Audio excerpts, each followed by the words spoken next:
नमस्कार, मी निरंजन बदूल, सोलापूर शहर ration card धारक संघटना संस्थापक अध्यक्ष। महाराष्ट्र शासनाच्या वतीनं 1 एप्रिल पासून रेशनिंग धान्याबाबत काही नियमावली जाहीर करणार आहे। यामध्ये असे नियम आहेत की महाराष्ट्रातील लाखो रेशनिंग कार्ड धारकांचं धान्य बंद होणार आहे। केवायसीच्या नावाखाली तसेच डुप्लिकेट कार्ड शोध मोहिमेच्या नावाखाली सर्व रेशन कार्ड धान्य बंद करायचं शासनाचा षडयंत्र चालू आहे। यामध्ये असे काही नियम आहेत की ज्यांच्याकडे गाडी, घर तसेच इन्कम टॅक्स भरणार आहे असे सगळ्यांचे रेशनिंगचे धान्य बंद होणार आहे। या नियम लागू झाले तर सगळ्यांचंच धान्य बंद होते, कारण घर प्रत्येकाकडे आहे, प्रत्येकाकडे गाडी आहे आणि शक्यतो लोन करण्याच्या उद्देशानं प्रत्येकजण इन्कम टॅक्स भरतातच। परंतु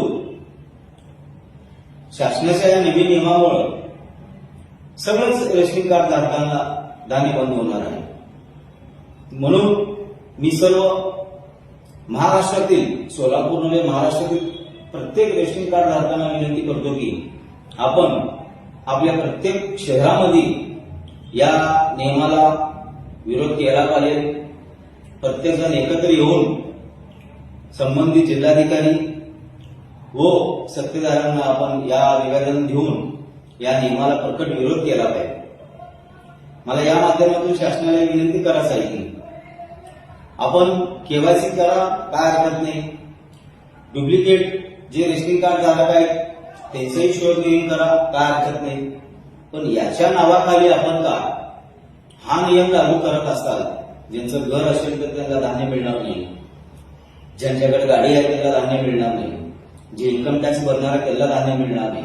अगर हा नियम लागू झाला तर या नियमामध्ये कोणी बसणार नाही, सगळं अपात्र होतील।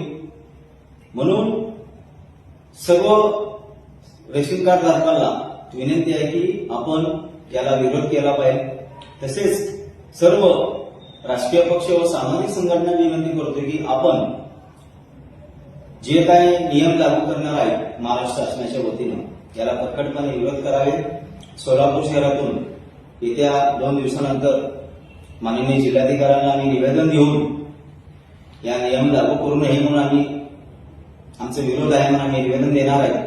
त्यानंतर टप्प्याटप्प्याने आम्ही आंदोलन करणार आहोत। तरी सर्वांना विनंती करतो की पुन्हा एकदा आपण 1 एप्रिल पासून जो नियम लागू होणार आहे त्याला प्रकटपणे आपण विरोध करावा असे मी सर्वांना विनंती करतो।